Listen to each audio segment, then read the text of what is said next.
Hey everybody, welcome back to the Back Nine Report. My name is Carlos Torres, and always alongside me is my co-host, the voice of reason, the chief golfaholic officer, Fred Ryder. Fred, good to have you here. How's the week treated you, and what are you seeing heading into this Ryder Cup? I know we're going to talk about that now, but how are you today? I'm fantastic, Carlos. I had a pretty good week. Did a little traveling last week. Was up at Whistling Straits for an overnight last week. Had a great lunch on the veranda overlooking the course. It's so beautiful there. Got to play 18 holes at the Alpine up at Boyne yesterday. Beautiful weather up here in Michigan right now, just gorgeous. So yeah, it's all good. Got to play a little golf, got to see some new stuff, and it's all good, Carlos. I'm ready to talk golf. Let's talk some golf. Let's talk some golf and let's start talking about Gino Thistikuls four pot. Oh my goodness, at the Kroger Queen City Championship. And man, this one really stings. I mean, Gino, the world number one, had everything going into the 18th on Sunday in Cincinnati. She reached in two on the par five and had a one-shot lead. And then, oh my God, everything unraveled for her. Four putts. Two of them inside 5 feet. It's like, how does this happen? I mean, bogey instead of sealing a repeat, and instead Charlie Hall takes it with a closing birdie. Thinking about it, it's that kind of mental hiccup is rare at that level, but maybe exactly the kind of reminder that even world beaters are human beings. The pressure of just being the first to repeat, it would have been the first one to repeat this year, knowing all eyes are on you, it really compounds. I mean, for Charlie, of course, though, what a triumph. I mean, first since 2022, her third career title, and becomes the 25th different LPGA winner in 25 events this season. That is wild. And other names worth calling out, Lodi Wood finished third with a strong final round 66. Miyu Yamashita and Nelly Korda also made some noise there. Yamashita just behind Korda, tied for fifth. Bottom line, Fred, Thitikul's game is elite. But this shows that under pressure, even small misses from close aren't tolerated. That won't define her season or her career, but it's a teachable moment going into the big stage events. You're exactly right about everything you said there. I can't disagree with anything. The pressure it makes you do funny things. I know myself when I play. I've gone some places like Seminole, for example. I was so intimidated by being able to play Seminole for the first time that I had one of the worst rounds of golf I've ever played in my life.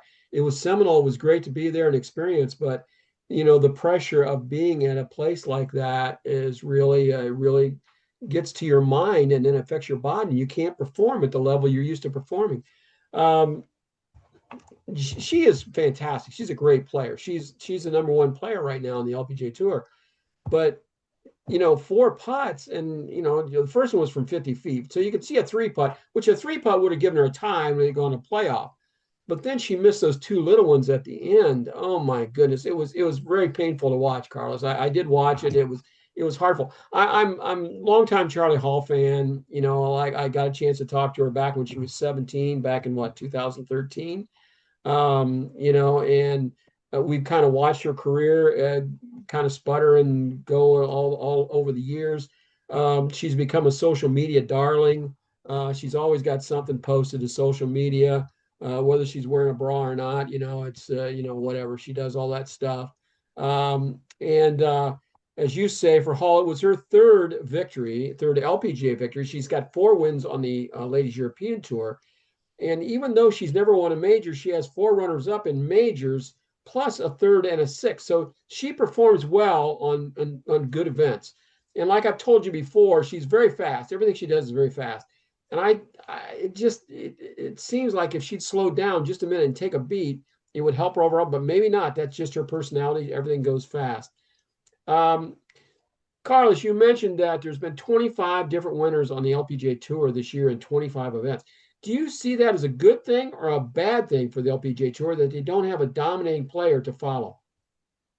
It depends on what you like, right? Because if you go to the PGA Tour, we have a dominant player like Scotty Scheffler, and we're going to talk about him next. But uh, in the LPGA, they've always prided themselves about the level of competition that all the players have and the equality of any given Sunday, right? Anyone can finish up and win.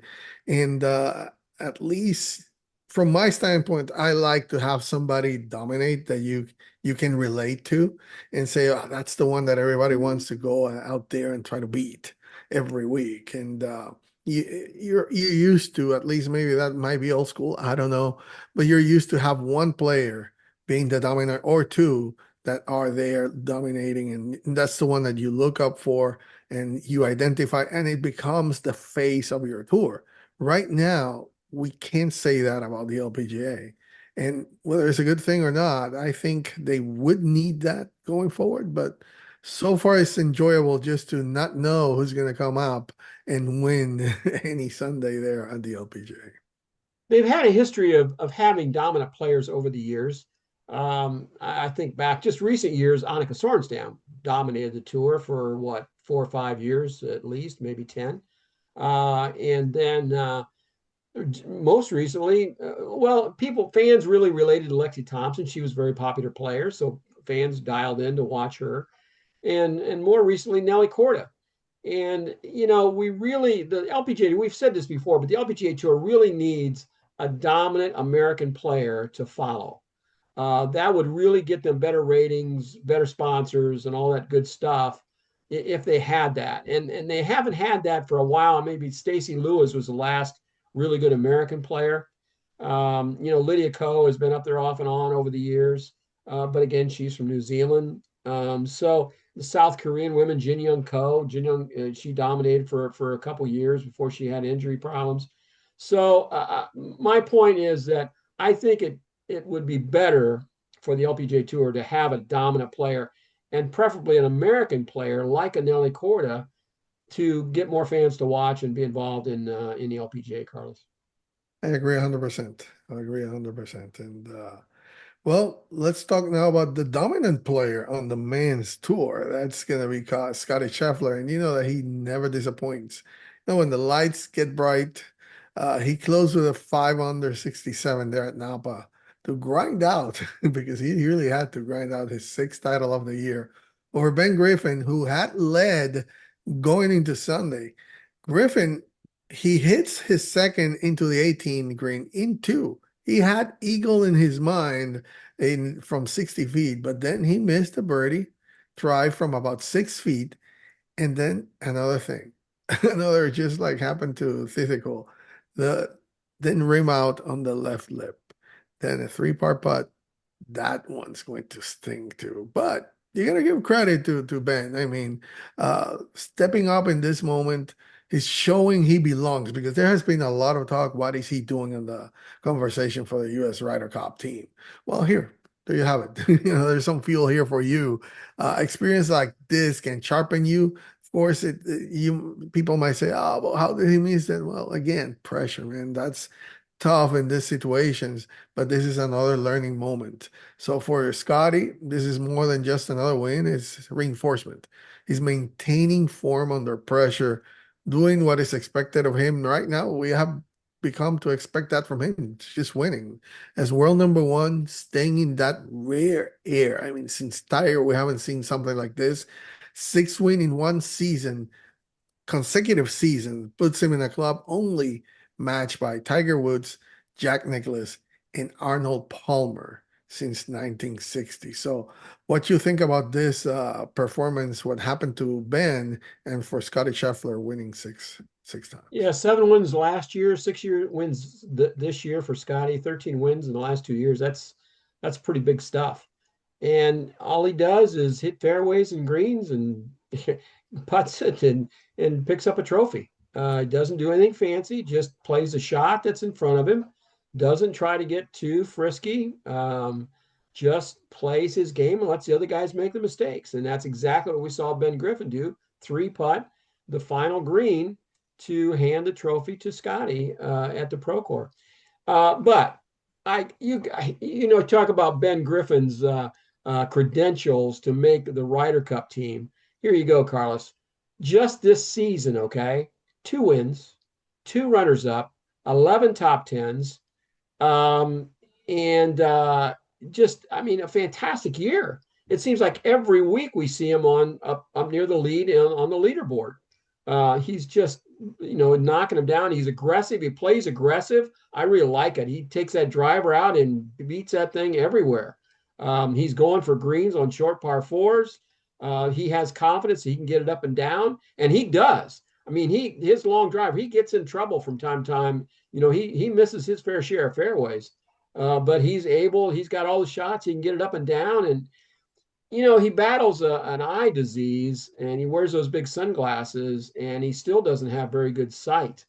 So he's got to do it now because you don't know how long he's going to be able to play. So I don't know if it's something that's curable or fixable, but he does have these issues. So good for him. He's doing fantastic.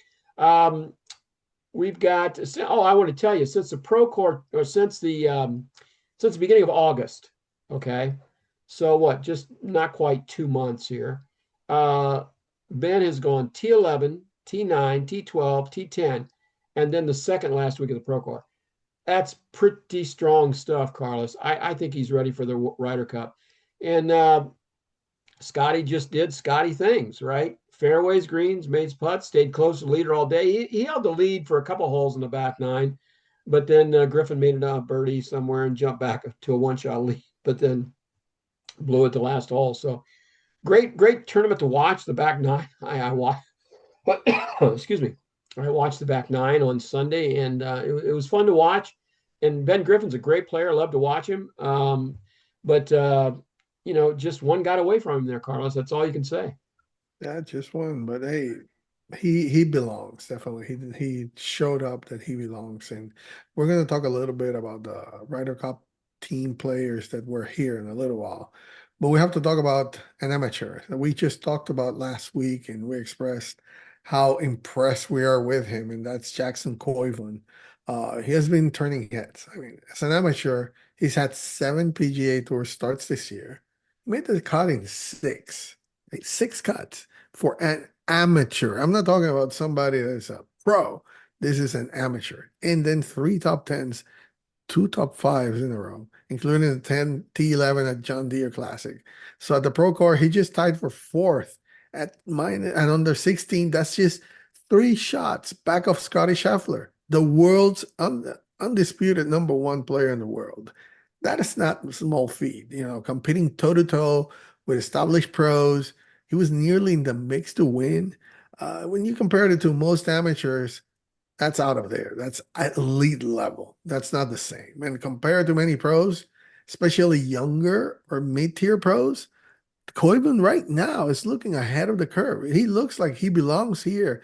If he turns pro, he'll probably make starts count, gather good finishes early, and his college pedigree shows he already handles pressure, the SEC awards, etc. His future, Fred, to me, looks like PGA Tour card is likely in his future.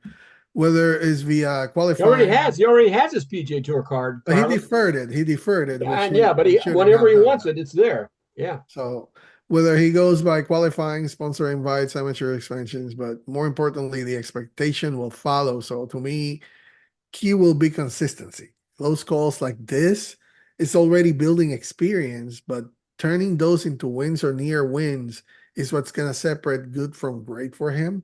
But I expect great things for him coming up. He in 2024 as a freshman at Auburn, he won everything. He was the first player ever to win all the major collegiate awards. The Haskins, the Nicholas, the Palmer, the whole ball of wax. He won them all. And he's been the #1 amateur in the world now for a while. We saw him the first man out on every session, all 4 sessions at the Walker Cup not this past weekend, but the weekend before, out in California. And he handles it, man. He's got the pressure, but he can handle it. He does it. As you mentioned, his finishes in his last 4 starts, 3 of them have been top 10s, and his fourth one, the John Deere, was a T11. So, I mean, he's leaving a lot of money on the table. He probably would have won probably over $1 million in those four events probably. But don't feel too bad for him. I looked up his NIL money today. He's getting 1.55 million in NIL money while he's playing at Auburn. So that's not bad for a junior in college making a million and a half. While you're playing golf, going to college. So that's not too bad. Plus his fourth here at the Pro Court, that gets him into the Sanderson Farms in 2 weeks. So the next event on the PGA Tour. So Carlos, my question is, uh, would you, if you were Jackson Coiban, and now he wants to stay amateur so that he can use his exemption into the Masters next year, right? If he turns professional, he loses that. And so he'll play college golf, collect his 1.5 million in NIL money, and then turn pro after the Masters or after the NCAA tournament next year, which a lot of guys wait and do. But my question to you is: would you wait, or would you turn pro now? I mean, you're leaving a lot of money on the table. Well, the thing, I think the key is what you mentioned, the NIL. The difference between what was before and what is now, all these college kids that are stars are earning a load of money. So he definitely says, okay, I have money here. I don't need to really become a pro right now. I can just keep going, getting some exemptions and some invitations to play while I get to the Masters, and I'll be for sure he'll be the lowest amateur next year. I'm declaring it right now. He's going to be that. And after that, then I'll turn pro. I would do it just after that. But definitely, I know Trevor Immelman was saying that he should have done it right after the Masters. But hey, no, it is what it is.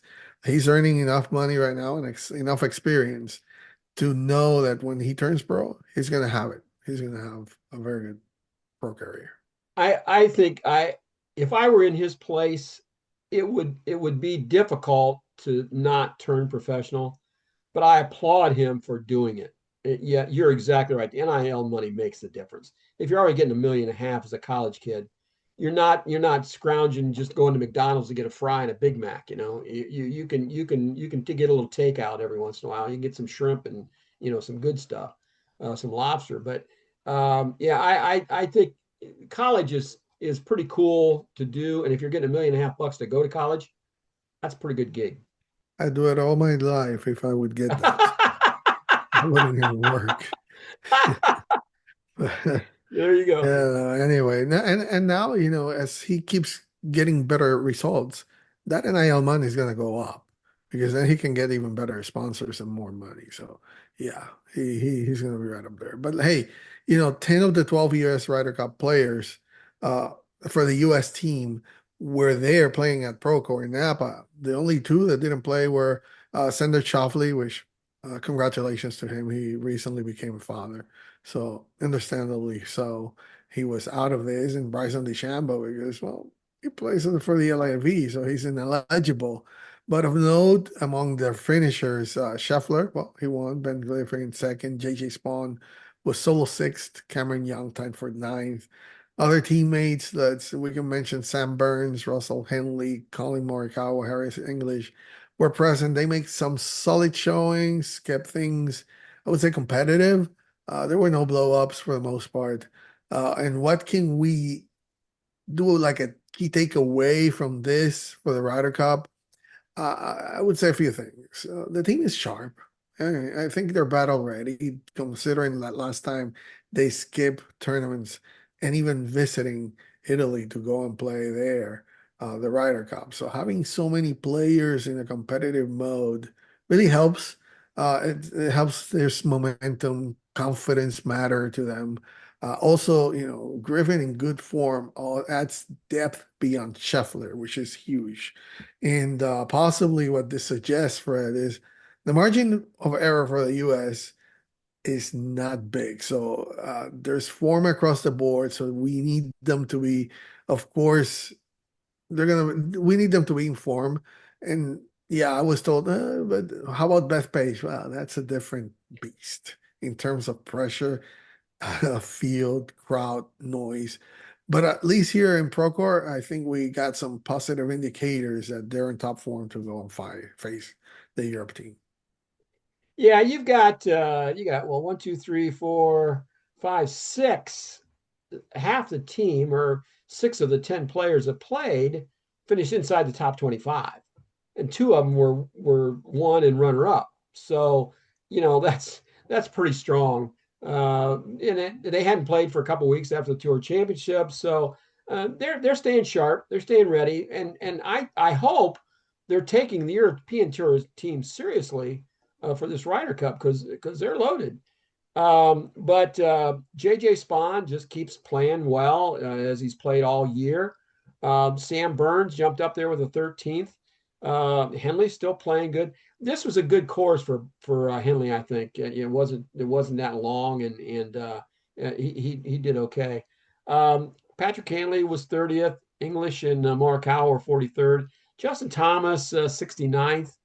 He was the low man of the group, but yeah, I think they're ready. Yeah, they're ready as they're going to be. But I really don't.